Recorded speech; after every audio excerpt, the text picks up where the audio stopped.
StopStick is one of a series of law enforcement tools offered by StopStick to assist law enforcement agencies in stopping and preventing vehicle pursuits.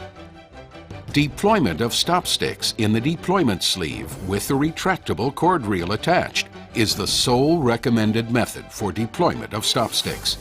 Any officer authorized to deploy StopSticks must be properly trained in this deployment method. Under no circumstances should a deploying officer enter the roadway to deploy or retrieve StopSticks. You or others can be killed or seriously injured if you don't follow safety procedures. Your safety and the safety of others are very important. Watch for these symbols during the video. They indicate important safety messages to alert you to potential hazards and instruct you on how to avoid or reduce the hazard. StopStick is a pursuit control device. Since it is used on the move, you must make every effort possible to advise pursuing units when and where StopStick is being deployed. Refer to your agency's pursuit policy for more information. Terminator, Patrol Terminator, and Piranha are pursuit prevention devices. They are used to stop pursuits before they begin. Barracuda is a multi-use barrier strip that provides perimeter security and is especially effective on large commercial vehicles. To better understand how StopStick works, let's take a closer look at its construction. Each StopStick is 3 feet long and weighs 1.1 pounds. It is comprised of 36 Teflon-coated hardened steel quills, each 1 7/8 inches long, assembled in 3 rows of 12. Inserted into each end of all quills are 72 Teflon-coated steel spike tips, each 3/8 inch long. Each tip and quill assembly is 2 5/8 inches long from tip to tip. The spike and quill assembly is inserted in a polymer core and encased in a tartan tape glass filament frame. All of these inner subassemblies are inserted into a polypropylene housing, which protects the officer from injury while handling StopStick. Molded polymer end caps are placed on both ends. Accessories include a reusable nylon sleeve, a cord reel with 80 feet of 150-pound test polyester line, a mounting tray designed for trunk mounting, and a storage bag for SUVs. 2 warning labels appear on each StopStick.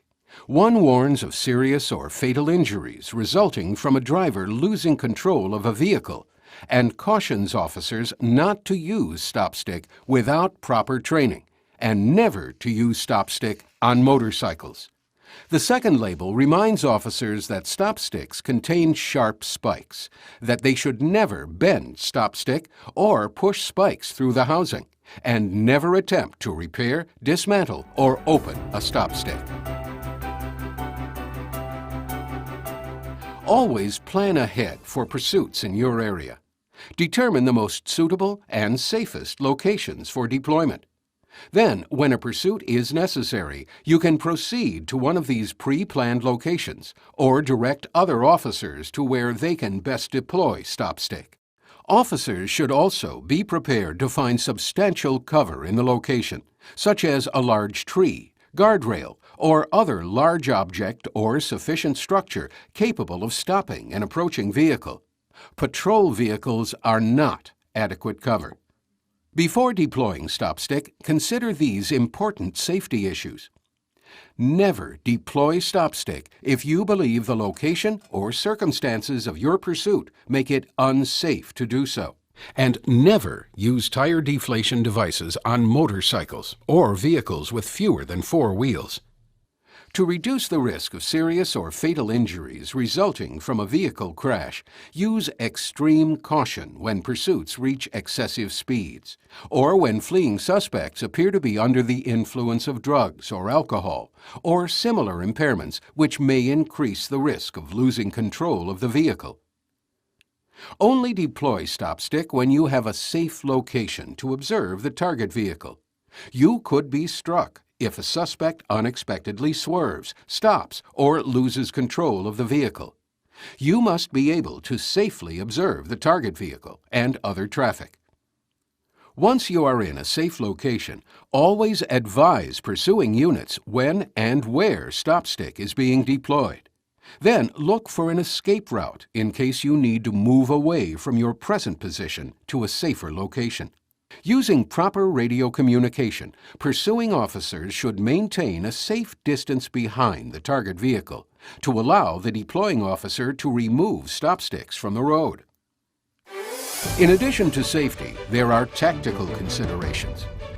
Remember that planning ahead for the use of stop sticks includes determining the best locations for deployment and knowing where protection for the deploying officer exists. For optimum performance, stop sticks should be deployed on a hard surface, such as concrete or blacktop. Try to deploy stop sticks so that a suspect has limited ability to avoid striking them by driving the vehicle to either side of the sleeved stop sticks. If deploying near an intersection, position stop sticks just before entering the intersection on the road the target vehicle is traveling. Deploy before reaching any driveways or parking lots near the intersection. When deploying, remember that stop sticks cannot be pushed over ground that they have already been pulled over. Remember, only deploy stop sticks when you have a safe location from which to observe the target vehicle. So, how does this device penetrate and deflate a tire and yet avoid a catastrophic failure? When the suspect's vehicle impacts stop stick, the spike and quill assembly is forced into the tire. As the tire rotates, the spike tip falls out of the quill, creating a valve for the air to escape at a controlled rate, about 20 to 30 seconds on a passenger vehicle. Place the preloaded sleeve with the attached cord reel in the mounting tray with the red handles and cord reel on the side of your throwing hand for ease in handling when time is critical. When you need to use stop sticks, pull down the white Velcro straps and grab the red handles with your throwing hand to remove the sleeved stop sticks from the mounting tray. Unlock the cord reel. Be sure your thumb overlaps your fingers on the grip handle so your thumb won't interfere with the unwinding motion of the crank handle.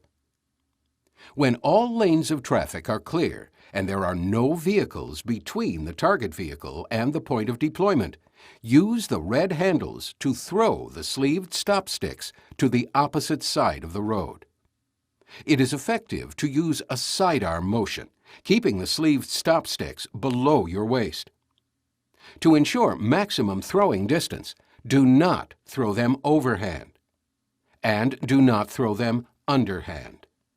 Communicate to the pursuing officers that the stop sticks are in position.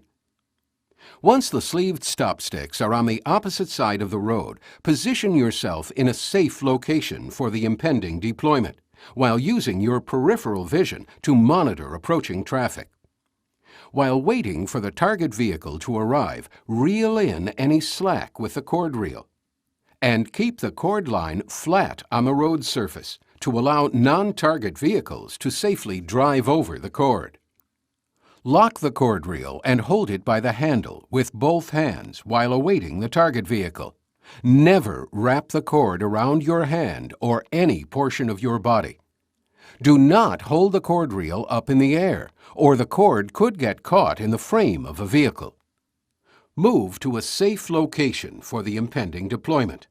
The cord reel contains 80 feet of cord, so be sure you are far enough away that your safety is ensured. As the target vehicle approaches, pull the sleeved stop sticks into the path of the vehicle. Never rush a deployment. Allow enough time to correctly deploy sleeved stop sticks. As you pull them into the road, turn to watch where you are going and retreat to a safe location. After the sleeved stop sticks have been struck, remove them from the roadway by pulling the cord reel with both hands. Rewind the cord by pulling out approximately 5 feet of cord and place the cord between 2 fingers with a small amount of tension when rewinding. Always use caution when removing stop sticks from the road, and never enter the roadway if pursuing vehicles have not passed. Handle stop sticks carefully, since they may break open after being struck by a vehicle, exposing sharp spikes. Always follow the policies and procedures of your agency when deploying stop sticks. Those policies supersede any written or verbal instructions from StopStick.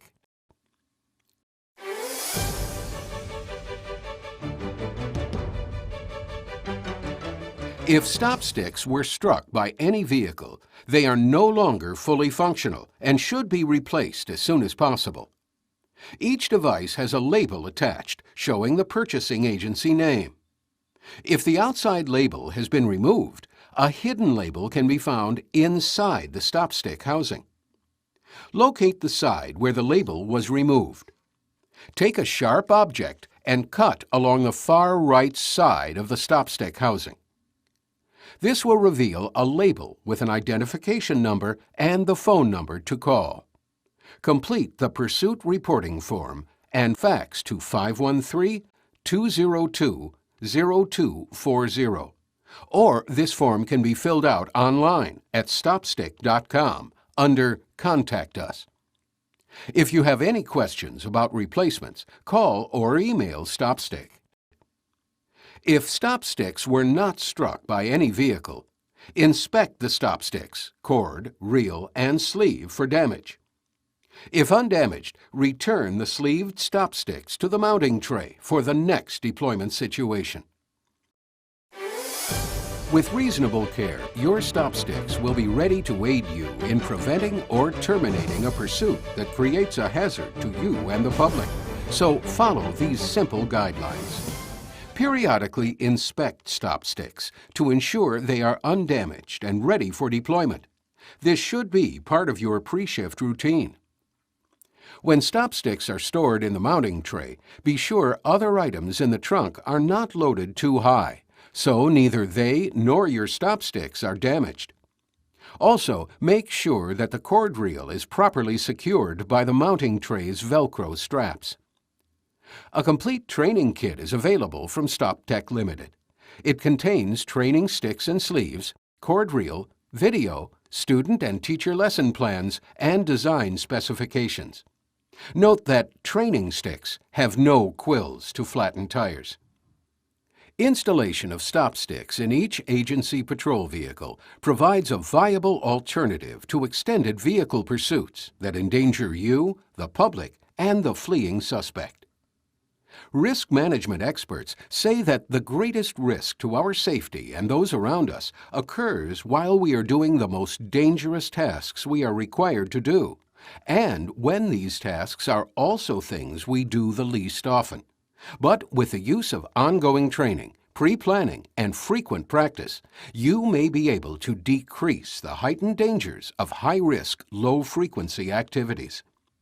Practice using stop sticks so you are ready to deploy them properly when you need to end a pursuit.